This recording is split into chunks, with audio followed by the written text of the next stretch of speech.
नमस्कार दोस्तों, स्वागत है आप सभी का आपके इस एजुकेशनल प्लेटफॉर्म गंगा गुरुकुलम में।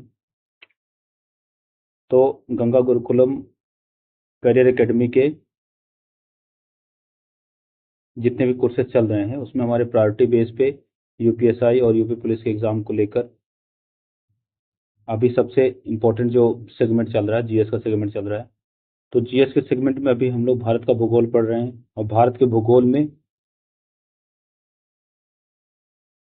वर्तमान में हमारा परीक्षा वाणी के हिसाब से हम 10वें चैप्टर को लेकर चल रहे हैं, ऊर्जा परिदृश्य के बारे में। और ऊर्जा परिदृश्य में आज हमारा जो टारगेट है वो परंपरागत ऊर्जा है। तो चलिए देखते हैं परंपरागत ऊर्जा के बारे में। सबसे प्रथम देखते हैं यहाँ पे ऊर्जा उत्पादन। ठीक है, ऊर्जा उत्पादन का वह जीवाश्मीय व खनिजीय स्रोत जिसका पुनः उपयोग, क्या मुख्य बात है यहाँ पे मुख्य बात है जिसका पुनः उपयोग, ठीक है, जिसका पुनः उपयोग न किया जा सके और जो प्रदूषण युक्त अवशिष्ट प्रभाव वाला हो। यहाँ क्या क्या चीजें इंपॉर्टेंट हो गई? एक तो ये इंपॉर्टेंट हो गई कि उसका जो है पुनः उपयोग न किया जा सके। ठीक है, दूसरी बात इंपॉर्टेंट हो गई कि वो जो है अवशिष्ट प्रभाव वाला, प्रदूषण युक्त अवशिष्ट पदार्थ वाला। ठीक है, आगे आगे चलते हैं।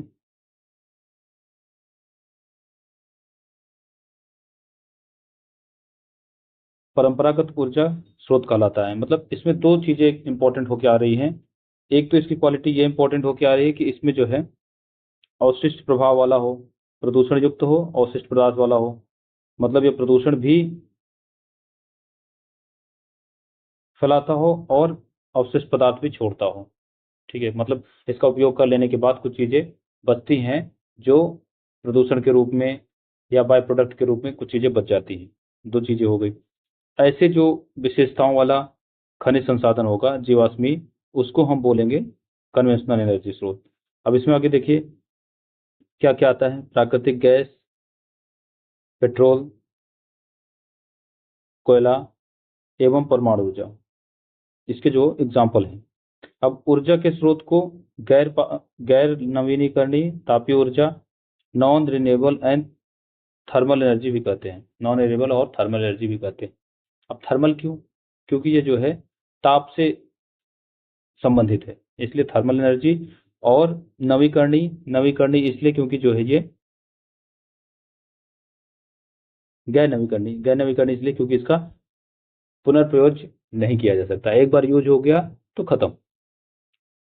ठीक है, अब देखते हैं हम तापीय विद्युत जो है थर्मल इलेक्ट्रिसिटी, इसकी क्या विशेषताएं, उसके बाद में क्या मुख्य जो बातें कही गई हैं उसको देख लेते हैं एक बार।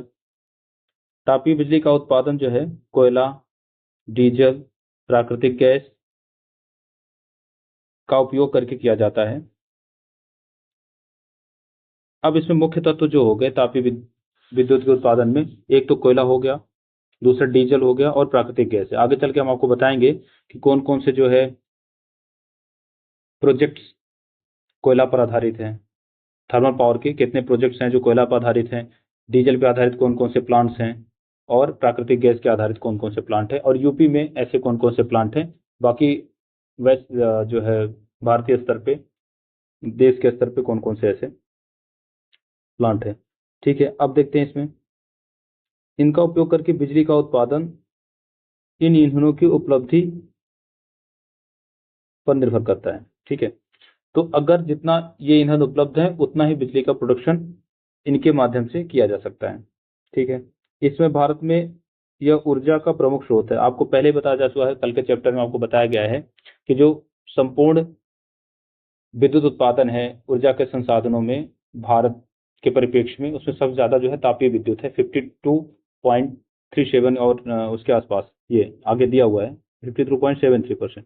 ठीक है, तो देश में ताप विद्युत की उत्पादन क्षमता जो है 31 जनवरी 2025 तक 2,45,900.941 मेगावाट है। ठीक है, अब ये टोटल कितना हो रहा है आपका 53.73% टोटल जो है विद्युत उत्पादन का भारत के। ठीक है, अच्छी बात है।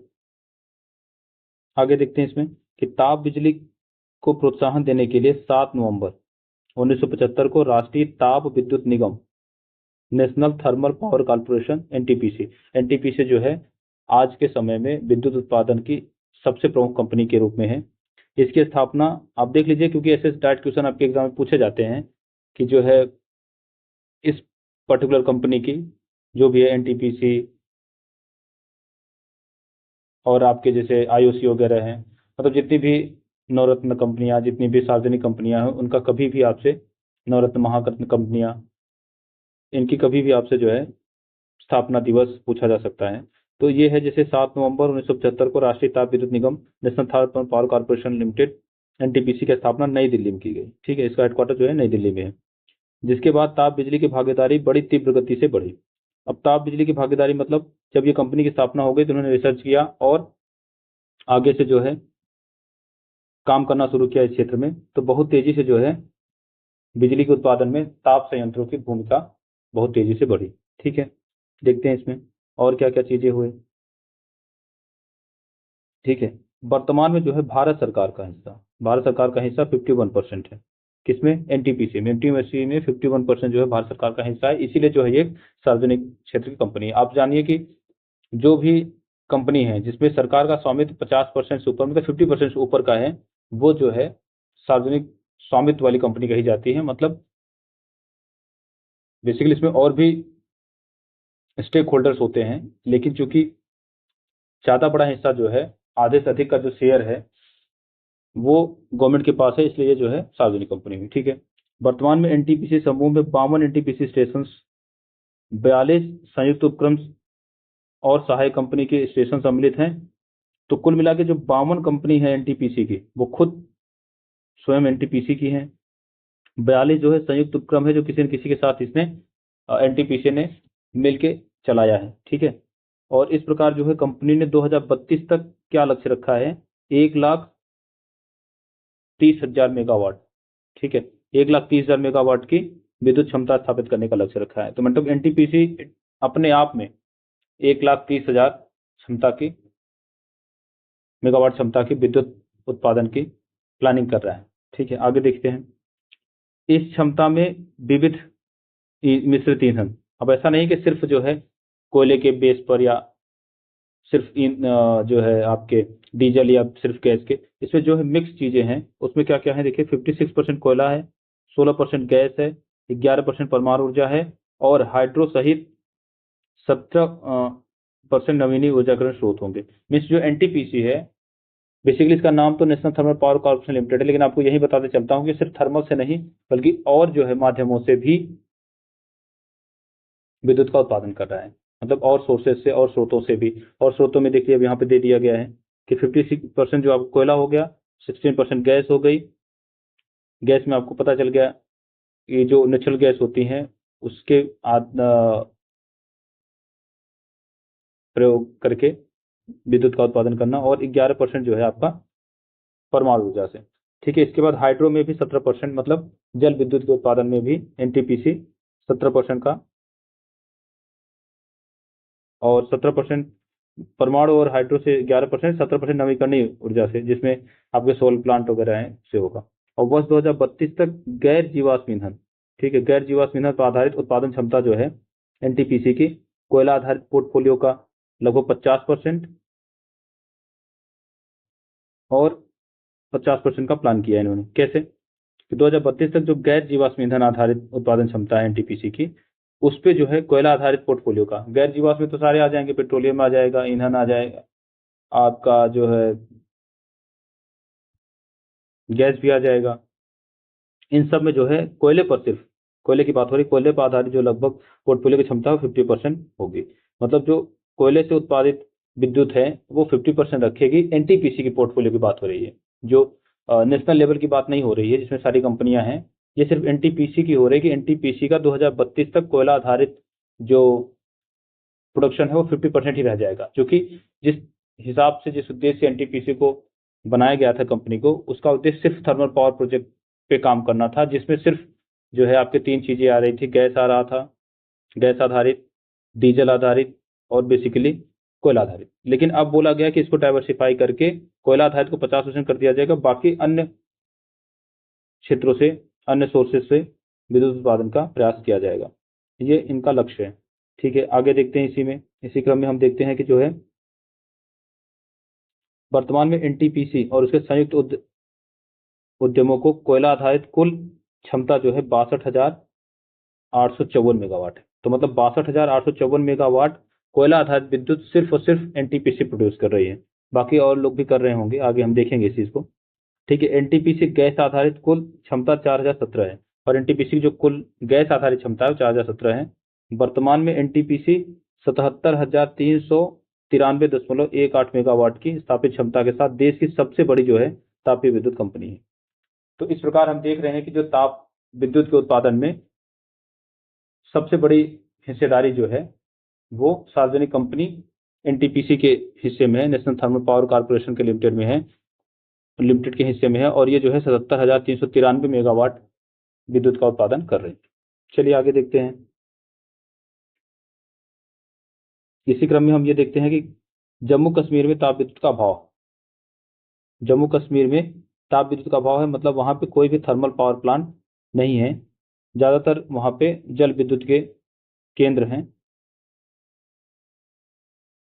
इसमें ये भी देख लेते हैं हम कि और क्या क्या है। तो देश के शीर्ष 5 जो है तापीय शक्ति वाली क्षमता वाले राज्य कौन कौन से हैं। ठीक है, तो प्रथम पे महाराष्ट्र है, मतलब यहाँ पे ताप संयंत्रों के माध्यम से जो बिजली का उत्पादन हो रहा है वो सबसे ज्यादा है, और ये नंबर 1 पर है। द्वितीय स्थान पे जो है गुजरात है। तृतीय स्थान पे जो है उत्तर प्रदेश है, हमारा उत्तर प्रदेश। चतुर्थ स्थान पे जो है मध्य प्रदेश है, और पंचम स्थान पे जो है आंध्र प्रदेश है। तो महाराष्ट्र, गुजरात, उत्तर प्रदेश, मध्य प्रदेश और आंध्र प्रदेश, ये घटते हुए क्रम में वो राज्य हैं जहां पे ताप संयंत्रों के माध्यम से, तापीय शक्ति के माध्यम से विद्युत का बहुतायत में उपयोग, उत्पादन होता है। ठीक है, इसके बाद जो है इससे रिलेटेड क्वेश्चंस हैं।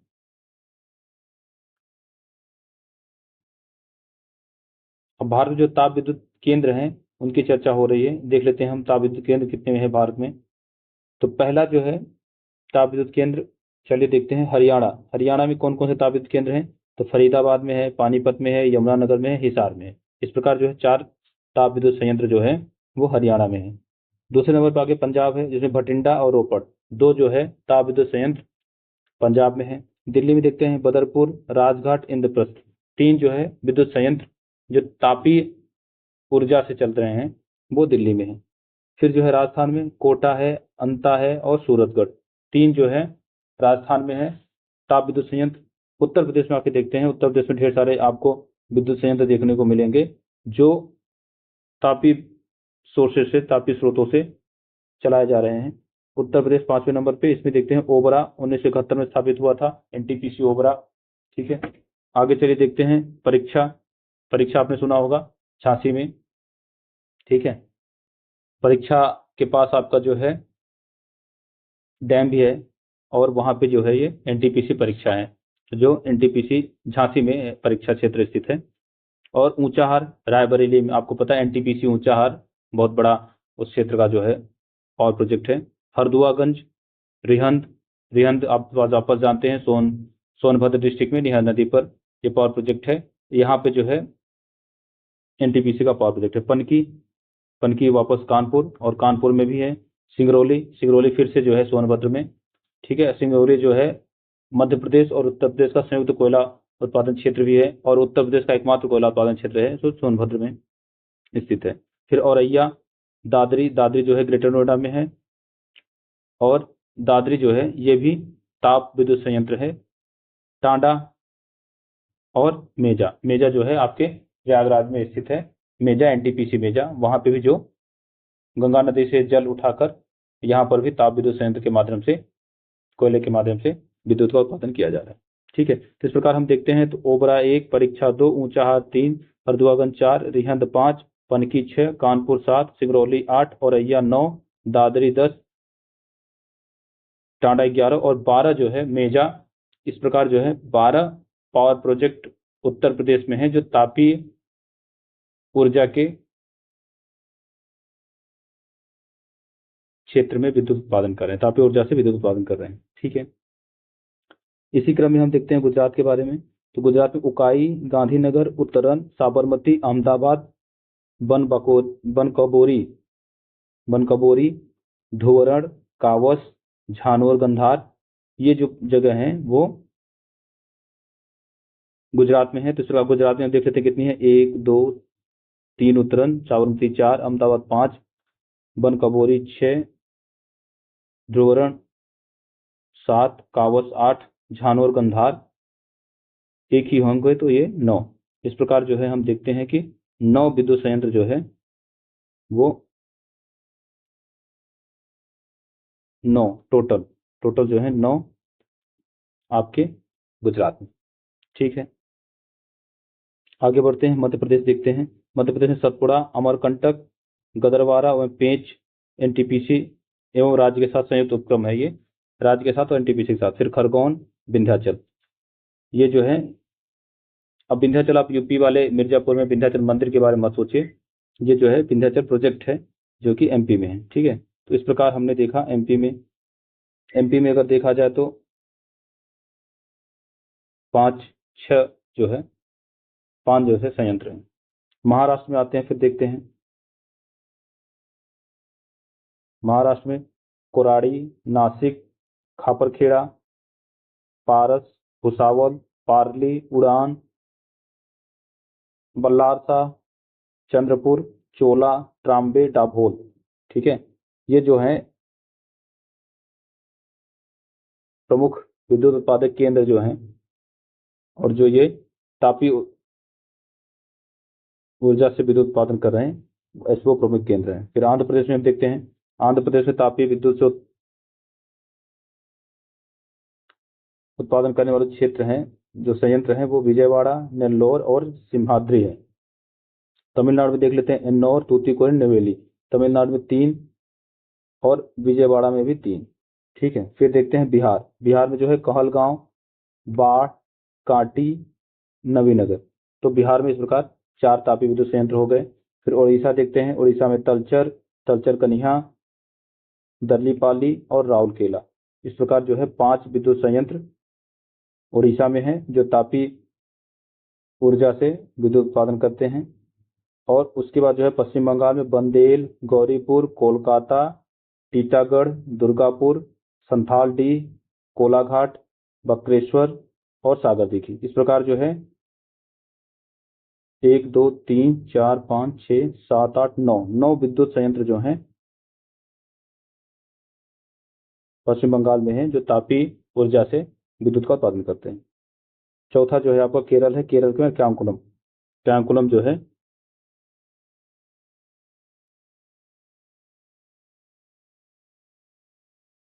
क्यांकुलम में एक तापीय विद्युत संयंत्र है केरला में।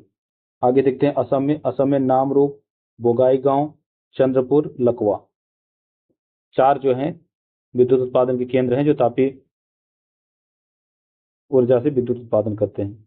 ठीक है, छत्तीसगढ़ में देख लेते हैं इसी प्रकार। छत्तीसगढ़ में है कोरबा, लारा, एनटीपीसी और राज्य सरकार का संयुक्त उपक्रम है। फिर सीपत और भिलाई जो है 4 छत्तीसगढ़ में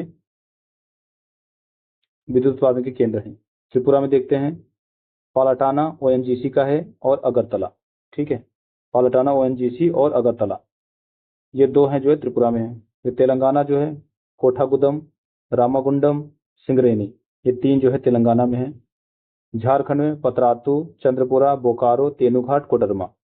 ठीक है, ये जो है 5 विद्युत संयंत्र जो है तापीय विद्युत उत्पादन करते हैं झारखंड में। इस प्रकार हमने 19 राज्यों में विभिन्न जो है तापीय संयंत्रों के बारे में देखा। अब एक मैप है, छोटा करके इस मैप को भी देख लेते हैं।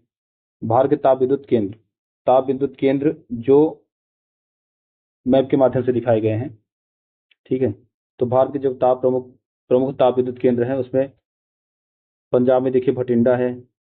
ठीक है, और हरियाणा में पानीपत। आपने पढ़ा था 3 जो हैं आपके गुजरात राजस्थान में है, उसमें जो है अंता, सूरतगढ़। ठीक है, और कोटा, ये राजस्थान के हो गए। फिर फरीदाबाद हरियाणा का हो गया, हरदुआगंज उत्तर प्रदेश और दिल्ली में भी है। ठीक है, नेपाल इधर आ गया। आप आगे उत्तर प्रदेश में और देखिए, पनकी है, परीक्षा है, सिंगरौली है, ओबरा है। ठीक है, ये जो है आपके उत्तर प्रदेश के हो गए। शासन, गदरवाना, पेंच, ये जो आपके मध्य प्रदेश के हो गए। फिर ये वानकबोरी, अहमदाबाद, उकाई, धुवरण, मुंद्रा, गांधीनगर, ये जो है आपके गुजरात के हो गए।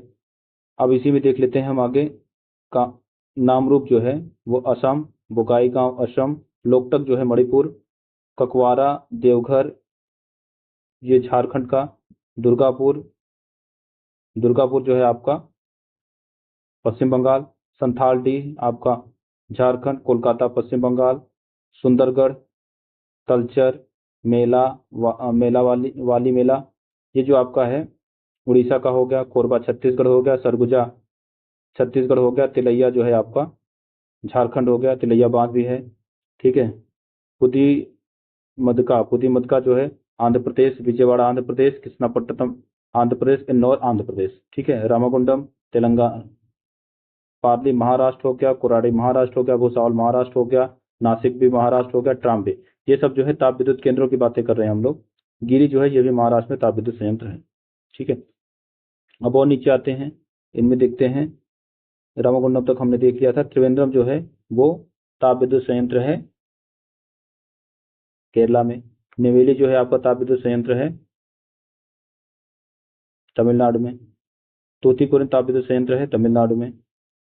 तो इस प्रकार हमने जो है भारत के ताप विद्युत संयंत्रों को मैप के माध्यम से देखा।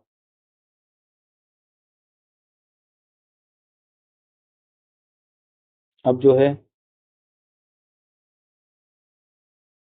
आगे चलते हैं हम और देखते हैं। ये टेबल है, टेबल को हम लोग जनरली बाद में करते हैं, लेकिन यहाँ पे करते चलते हैं। जो इंपॉर्टेंट फैक्ट है उनको देख लेते हैं, टेबल में क्या दिया गया है। ध्यान दें, किन किन बातों को ध्यान देने के बारे में बात बोल रहे हैं। तमिलनाडु में स्थित नेवेली ताप विद्युत संयंत्र, ठीक है, नेवेली जो है तमिलनाडु में स्थित है, और ये लिग्नाइट कोयले पर, जो कि लिग्नाइट का बहुत ज़्यादा प्रोडक्शन तमिलनाडु में होता है, तो लिग्नाइट कोयले पर आधारित दक्षिण पूर्व एशिया का प्रथम संयंत्र है। पूरे दक्षिण पूर्व एशिया का बात करें तो उसमें प्रथम संयंत्र है। जबकि असम के डिब्रूगढ़ में स्थित नामरूप ताप विद्युत संयंत्र एनटीपीएस गैस आधारित दक्षिण पूर्व एशिया का प्रथम संयंत्र है। तो आपको यहाँ पे दो और ऐसे संयंत्रों के बाद पता चले जो दक्षिण एशिया के प्रथम संयंत्र हैं, दोनों अलग अलग क्षेत्रों में। एक जो है आपका ताप विद्युत के मामले में, ठीक है, तो नामरूप ताप विद्युत संयंत्र जो है वो दक्षिण पूर्व एशिया का गैस आधारित, ठीक है, मतलब यहाँ पे गैस से जो है तापीय विद्युत उत्पादन किया जा रहा है। और लिग्नाइट कोयले से जो तापीय विद्युत का उत्पादन किया जा रहा है उसके मामले में नेवेली ताप विद्युत संयंत्र जो है वो दक्षिण पूर्व एशिया का प्रथम संयंत्र है। और दक्षिण पूर्व एशिया का प्रथम संयंत्र गैस आधारित ताप विद्युत उत्पादन के मामले में नामरूप है। आगे देखिए, नामरूप ताप विद्युत संयंत्र है असम के डिब्रूगढ़ का, ठीक है। आगे देखिए, उत्तर प्रदेश के कानपुर जनपद में 1980 मेगावाट क्षमता वाली कोयला आधारित घाटमपुर ताप विद्युत, तो घाटमपुर ताप विद्युत परियोजना कहाँ पे है? पहले तो कानपुर में है, उत्तर प्रदेश के। इसकी स्थापना जो है प्रधानमंत्री नरेंद्र मोदी ने की अध्यक्षता में 20 जुलाई 2016 को मंजूरी प्रदान की गई थी। और ये जो है Neyveli Uttar Pradesh power corporation limited, मतलब Neyveli Uttar Pradesh power limited NUPPL, एक कंपनी बनाई गई है जो नेवेली और उत्तर प्रदेश सरकार के संयुक्त उपक्रम है, वो जो है इस प्रोजेक्ट पे काम कर रही है, ठीक है। इस परियोजना से उत्पादन 2024 से मिलने की संभावना है। इसका मतलब यह है कि इसका उत्पादन वर्तमान में शुरू हो गया हो।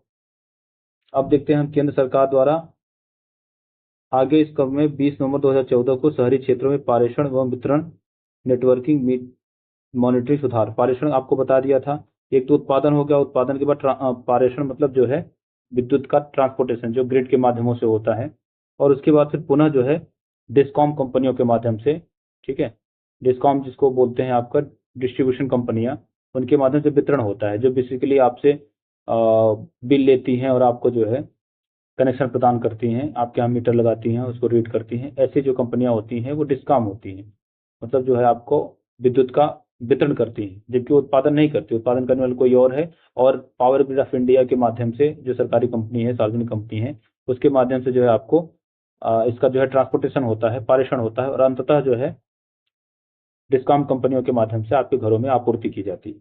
ठीक है, तो पारेषण और वितरण नेटवर्क मॉनिटरिंग सुधार का 24 घंटे अबाधित विद्युत आपूर्ति करने के लिए समेकित बिजली विकास योजना IPDS, integrated power development scheme, इसको याद रखिए। इसका डेट क्या है? 20 नवंबर 2014 को, 20 नवंबर 2014 को शहरी क्षेत्रों के लिए जो प्रोजेक्ट है पूरा वो शहरी क्षेत्रों के लिए है। इसका शुभारंभ जो है 18 सितंबर 2015 को प्रधानमंत्री नरेंद्र मोदी द्वारा वाराणसी में किया गया। तो अब देख लीजिए हमारे पास दो स्कीम आ गई। अब आप यही देख रहे हैं, एक तो जो है समेकित बिजली विकास योजना IPDS बोलते हैं जिसको, इसकी शुरुआत जो है प्रधानमंत्री श्री नरेंद्र मोदी द्वारा वाराणसी में 18 सितंबर 2015 को की गई, मतलब पहले कार्यकाल के दौरान मोदी जी के। और इसी के लिए जो दूसरी योजना थी, ये घाटमपुर ताप्ती परियोजना, उसकी जो है स्थापना मंजूरी जो है 20 जुलाई 2016 को मिली थी, और इसको NUPPL, Neyveli Uttar Pradesh power limited द्वारा किया जाएगा। ठीक है, आगे देख लेते हैं हम अल्ट्रा मेगा विद्युत परियोजना UMPP, ये क्या है इसके बारे में देखते हैं थोड़ा सा। तो जल विद्युत मंत्रालय और भारत सरकार ने केंद्रीय विद्युत प्राधिकरण, क्या इंपॉर्टेंट है इसमें, केंद्रीय विद्युत प्राधिकरण और बिजली वित्त निगम, ठीक है, बिजली वित्त निगम PFC के साथ मिलकर भारत में कोयला आधारित विद्युत परियोजनाओं की दिशा में पहल की है। तो कौन कौन से इसमें जो है पार्टिसिपेंट्स हो गए? एक तो हो गया केंद्रीय विद्युत प्राधिकरण, ठीक है, जो आपने पहले पढ़ा था ना, सेंट्रल इलेक्ट्रिक अथॉरिटी CEA, हम बहुत देर से पढ़ते आ रहे हैं पिछले चैप्टर्स में। और बिजली वित्त निगम, ठीक है, इसके साथ मिलकर क्या किया है,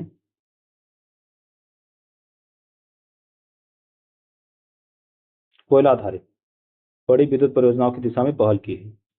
ठीक है, उनमें से प्रत्येक की क्षमता 4000 मेगावाट, ठीक है, जनरली ये बहुत बड़ी कैपेसिटी होती है एक प्लांट के लिए, 4000 मेगावाट या इससे अधिक की है अल्ट्रा मेगा विद्युत परियोजना कहते हैं। तो जिनकी है कैपेसिटी 4000 मेगावाट से अधिक है, उनको जो है कोयला आधारित उन प्लांट्स की जिनकी क्षमता 4000 मेगावाट से अधिक है, उनको हम अल्ट्रा मेगा विद्युत परियोजना कहते हैं। ठीक है, अब इसका मुख्य उद्देश्य उपभोक्ताओं को न्यूनतम लागत पर, ठीक है, क्योंकि जब बड़े लेवल पर प्रोडक्शन होगा किसी भी क्षेत्र में, देखिए इकोनॉमिक्स का टर्म है कि जैसे आप स्केल बढ़ा देंगे, स्केल बोलते हैं इसको, अगर स्केल बढ़ा देंगे आप प्रोडक्शन का, तो ऑटोमेटिक जो लागत है वो कम हो जाएगी। छोटे छोटे कई प्लांट लगाओ आप, वहाँ पे ट्रांसपोर्टेशन सुविधा, वहाँ का मैनेजमेंट, वहाँ का सारा एडमिनिस्ट्रेशन देखो, और छोटा सा उत्पादन हो। उससे अच्छा एक बड़े जगह पे सारे प्रोजेक्ट लगा दिया जाए, तो कच्चा माल की उपस्थिति, टेक्निकल टीम, पूरा सपोर्ट, और वहाँ से ट्रांसपोर्टेशन करना, और पूरे प्रोडक्शन, पारेषण और डिस्ट्रीब्यूशन सब में जो है सहायता मिलेगी, और बड़े लेवल प्रोडक्शन होगा तो इसका कास्ट जो है चीप हो जाएगा ऑटोमेटिकली। तो यह परियोजना उच्च स्तरीय ईंधन क्षमता प्राप्त करने के लिए सुपर क्रिटिकल प्रौद्योगिकी, ठीक है, जिसमें सुपर क्रिटिकल प्रौद्योगिकी का इस्तेमाल करेंगी, और जिससे ईंधन की बचत और ग्रीन हाउस गैसों के उत्सर्जन कमी आएगी। तो अब इसका जो है सुपर क्रिटिकल जो प्रौद्योगिकी इस्तेमाल करेंगे तो उसके क्या फायदे हैं? उससे फायदा ये होगा कि ईंधन का बचत होगा। ईंधन मतलब जो रॉ मटेरियल है, रॉ मटेरियल के रूप में कभी डीजल यूज होगा, कभी जो है गैस यूज हो रही है, कभी कोयला, और यहाँ पर जो है कोयला संयंत्र की ही बात हो रही है। तो कोयला जो उसका रॉ मटेरियल है उसका जो है कम प्रयोग होगा, उसकी बचत होगी, और ग्रीन हाउस का उत्सर्जन भी कम होगा। मतलब जो एमिशंस हैं, आपको पता है कि थर्मल पावर प्रोजेक्ट से बहुत ज़्यादा एमिशन होता है, ग्रीन हाउस गैसें निकलती हैं, CO2 वगैरह। आपसे क्वेश्चन आता है बहुत प्रॉपर, सारे एग्जाम में लगभग ये आता है कि जो है ताप विद्युत संयंत्रों से कौन सा जो है ग्रीन हाउस गैस निकलती है, तो उसमें CO2 है, तो मेनली तो ये जो है उसमें कमी आएगी। ठीक है, आगे देख लेते हैं। केंद्रीय विद्युत प्राधिकरण ने वर्तमान में 8 राज्यों के 12 स्थानों की पहचान की है। कितना? 8 राज्यों के 12 स्थानों की पहचान की है। वही फिर से आ गया, केंद्रीय विद्युत प्राधिकरण CEA ने राज्यों से परामर्श करके UMPP के लिए 12 स्थानों का चयन किया, वो इस प्रकार है। तो अब इस प्रोजेक्ट में राज्यों से बात करके विद्युत प्राधिकरण ने 12 स्थानों का चुनाव किया है, जहां पर अल्ट्रा प्रोजेक्ट लगाए जाएंगे। ठीक है, अब वो कौन कौन से क्षेत्र हैं उसको देख लेते हैं, उनकी स्थिति क्या है और उसके बारे में और इम्पोर्टेंट फैक्ट क्या है। तो तटीय परियोजना राज्य यथास्थिति उत्पादन क्षमता मेगावाट में। ठीक है,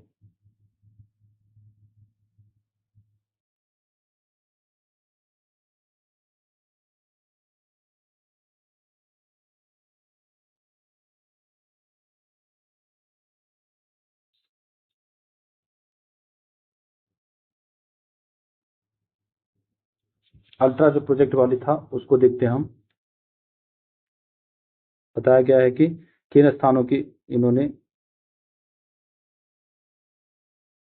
12 स्थानों का चयन किया, वो इस प्रकार हैं। अभी कौन कौन से 12 स्थान है देख लीजिए। एक तो है आपका मुंद्रा। ठीक है, मुंद्रा जो जगह है गुजरात में है, ये जो है कोस्टल एरिया पे है, मुंद्रा पोर्ट भी बनाया है अडानी ने बहुत बड़ा, तो वही जगह है ये। मुंद्रा गुजरात है, टाटा पावर लिमिटेड द्वारा संचालित होगी और 4000 मेगावाट की क्षमता इसमें बनेगी। फिर कंपनी कौन सी है, टाटा पावर लिमिटेड है। ठीक है, दूसरा है जो है कृष्णापट्टनम, ये आंध्र प्रदेश में स्थापित होगा, रिलायंस पावर लिमिटेड द्वारा संचालित होगा और इसकी क्षमता जो होगी 3960 मेगावाट है, लगभग 4000 ही मान चलिए इसको भी। उसके बाद जो है तांदरी है कर्नाटका में और प्रारंभिक चरण में है, अभी इसका डेवलपमेंट हुआ नहीं है, 4000 मेगावाट पे रहेगा। फिर चैयूर है तमिलनाडु में, प्रारंभिक चरण में ये भी है और 4000 मेगावाट का इसका भी क्षमता रहेगा। गिरे गिरे जो है महाराष्ट्र में है, प्रारंभिक चरण में ये भी है और 4000 मेगावाट उत्पादन क्षमता रहेगी इसकी। शासन मध्य प्रदेश में रिलायंस पावर लिमिटेड द्वारा चालित है, वर्तमान में अभी यथास्थिति यही है 3960 मेगावाट, जैसे कि रिलायंस वाला आंध्र प्रदेश वाला रहा है कृष्णापट्टनम। फिर जासरगुड़ा, जासरगुड़ा जो है उड़ीसा में है और राज्य सरकार द्वारा भूमि आवंटित हो गई है 4000 मेगावाट के लिए। फिर अकलतारा है छत्तीसगढ़ में है और प्रारंभिक चरण में है 4000 मेगावाट का। सालरा सालका व खमरिया सालका व खमेरिया जो है छत्तीसगढ़ में है, ये भी 4000 मेगावाट के हैं। फिर है आपका मरक्कनम तमिलनाडु में है, ईव वैली जो है उड़ीसा में है, न्यूलीपल्ली जो है आंध्र प्रदेश में है। ये सारे जो है 4000 मेगावाट तक के होंगे लगभग। इसमें जो है न्यूलीपल्ली का दिया हुआ है 4000 मेगावाट, और की जो है क्षमता नहीं दी हुई है, जो निर्धारित हो जाएगी क्योंकि अभी तो ये प्रोजेक्ट चल रहा है, आइडेंटिफाई किया गया है लोकेशन, इसको जो है डेवलप करेंगे उस हिसाब से। ठीक है, फिर एनटीपीसी कोयला आधारित प्रमुख जो ताप विद्युत परियोजनाएं हैं उसके बारे में भी चर्चा कर लेते हैं। एक बार देखिए कौन कौन सी ताप विद्युत संयंत्र हैं एनटीपीसी की जो कोयला आधारित परियोजनाएं। इनमें देखिए एक तो है सिंगरौली उत्तर प्रदेश में, आपको पहले बताया 2000 मेगावाट की। रिहंद ये भी उत्तर प्रदेश में है 3000 मेगावाट की, ये क्वेश्चन पूछा जा चुका है पहले पीसीएस में। फिर दादरी है उत्तर प्रदेश के गौतम बुद्ध नगर, ग्रेटर नोएडा इसी को बोलते हैं, नोएडा ग्रेटर नोएडा, 1820 मेगावाट का है। फिर टांडा है उत्तर प्रदेश में और उत्तर प्रदेश के अंबेडकर नगर में और 1760 मेगावाट का। ऊंचाहार उत्तर प्रदेश के रायबरेली में 1550 मेगावाट। कोरबा जो है छत्तीसगढ़ में है 2600 मेगावाट। रामागुंडम तेलंगाना करीमनगर में है 2600 मेगावाट। सिमहाद्री है आंध्र प्रदेश के विशाखापट्टनम में 2000 मेगावाट। फरक्का है पश्चिम बंगाल मुर्शिदाबाद में 2100 मेगावाट। विंध्याचल जो है मध्य प्रदेश में स्थित है और 4760 मेगावाट। ठीक है, कहलगांव जो है, अब इसमें देखिए 4700 मेगावाट मतलब अल्ट्रा प्रोजेक्ट के रूप में तो ये पहले से ही है। कहलगांव जो है वो बिहार में है, भागलपुर डिस्ट्रिक्ट में 2340 मेगावाट। तलचर कनिहा जो है उड़ीसा के अंगुल डिस्ट्रिक्ट में है। ठीक है, अंगुल में ही नालको अंगुल भी है एल्युमिनियम प्लांट, जो आपको पहले बताया गया था जब हम खनिज संसाधन पढ़ रहे थे, तो वही अंगुल में, उड़ीसा के अंगुल में तालचर कनिहा भी है जो 3000 मेगावाट की ताप विद्युत संयंत्र है। ठीक है, एनटीपीसी के कंट्रोल में। फिर सीपत है छत्तीसगढ़ बिलासपुर में, बिलासपुर डिस्ट्रिक्ट छत्तीसगढ़ में 2980 मेगावाट। फिर मऊदा है नागपुर महाराष्ट्र में 2320 मेगावाट। फिर बाढ़ है बिहार में 2640 मेगावाट। फिर बुगाई गांव आप समझते हैं असम 750 मेगावाट। ठीक है, बुगाई गांव जो है वो विद्युत उत्पादन का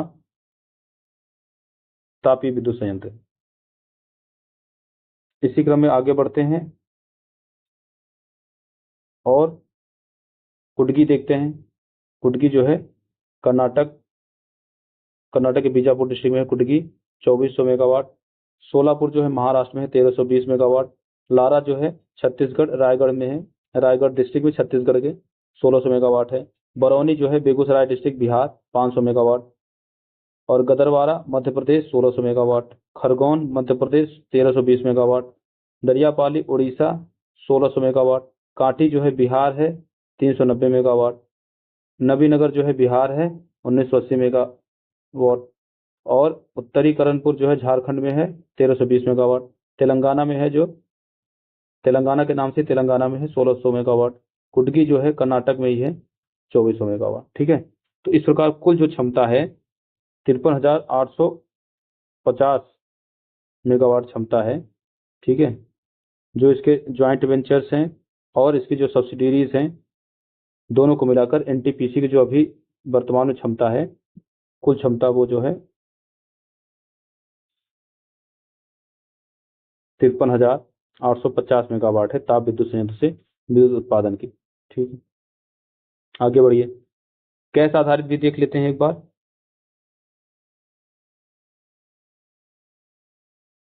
गैस आधारित जो प्लांट हैं एनटीपीसी की वो कौन कौन से हैं?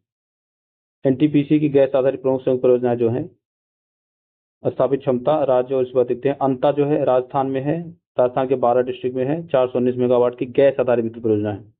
औरैया जो है ये ROR 2008 में पूछा हो चुका है, औरैया जो है उत्तर प्रदेश में है, ये गैस आधारित प्लांट है 663 मेगावाट का। फिर दादरी जो है उत्तर प्रदेश गौतम बुद्ध नगर में, ये भी जो है गैस आधारित प्लांट है, याद रखिए इसको। ठीक है, पहले बताने वाला था लेकिन यहाँ प्रसंग है तो यही देखिए 830 मेगावाट का। फिर कवास जो है सूरत गुजरात में है, ये 656 मेगावाट, सूरत डिस्ट्रिक्ट के गुजरात प्रांत के सूरत डिस्ट्रिक्ट में है कवास क्षेत्र, और ये जो है 656 मेगावाट का गैस आधारित बिजली संयंत्र है। फिर झानो गांधार जो है गुजरात भड़ोच में है, भड़ोच डिस्ट्रिक्ट गुजरात में है, 657 मेगावाट का, ये भी ताप विद्युत संयंत्र है जो गैस आधारित है। ठीक है, जो इसका स्रोत है ऊर्जा का वो गैस है। ठीक है, फिर राजीव गांधी कायकुलम ये केरल में है 360 मेगावाट, फरीदाबाद जो है वो हरियाणा में है 432 मेगावाट। ठीक है, तो कुल क्षमता जो है 4017 मेगावाट की गैस आधारित क्षमता भी एनटीपीसी के पास है। 53,850 मेगावाट की कोयला आधारित संयंत्र की क्षमता है, और 4017 जो है मेगावाट गैस आधारित क्षमता एनटीपीसी के पास है। ठीक है, तो इस प्रकार हमने आज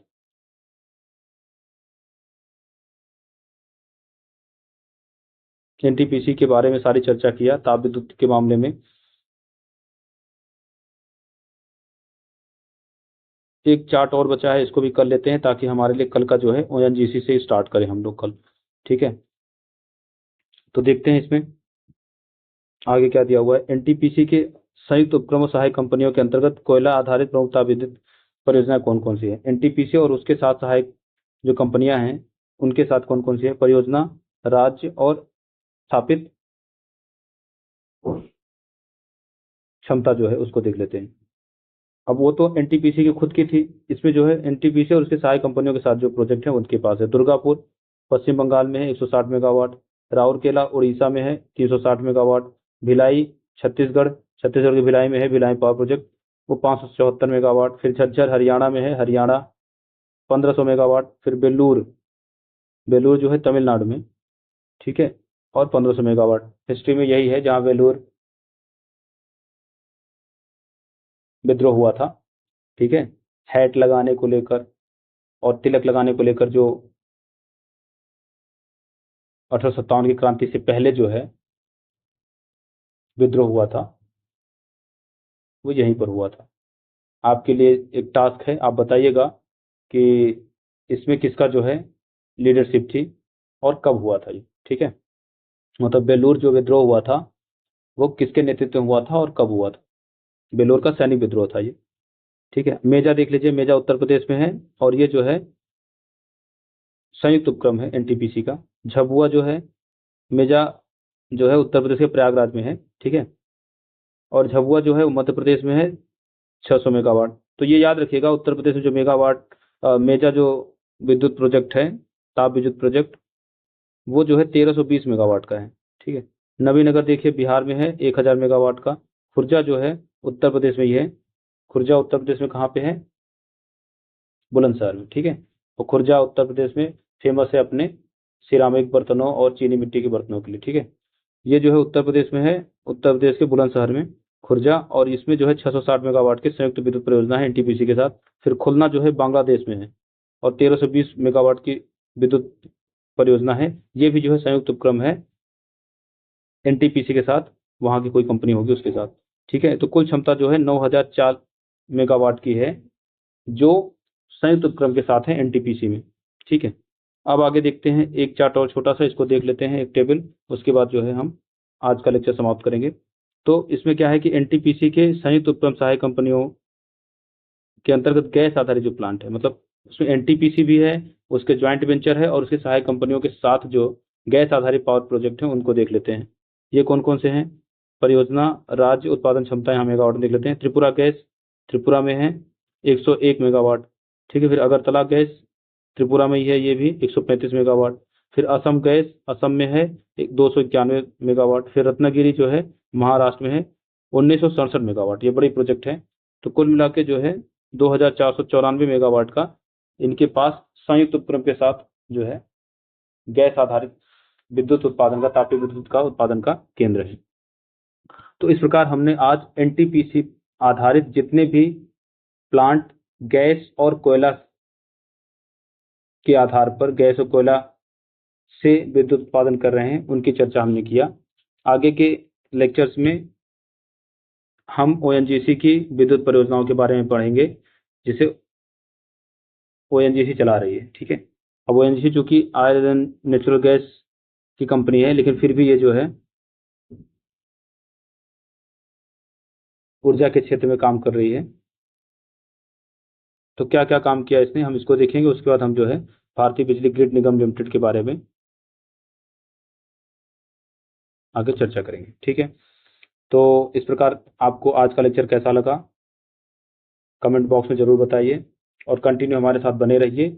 यहाँ पर जो भी पढ़ाई कराई जाएगी आप लोगों को टू द पॉइंट होगा, एग्जाम में आने के प्रबल संभावनाओं के साथ होगा। पहले हम सिलेबस को पूरा कवर करेंगे, फिर हम इंपॉर्टेंट चीज़ों का एग्जाम के पॉइंट ऑफ व्यू से रिवीजन करेंगे, जैसे एग्जाम आपको पास आता जाएगा।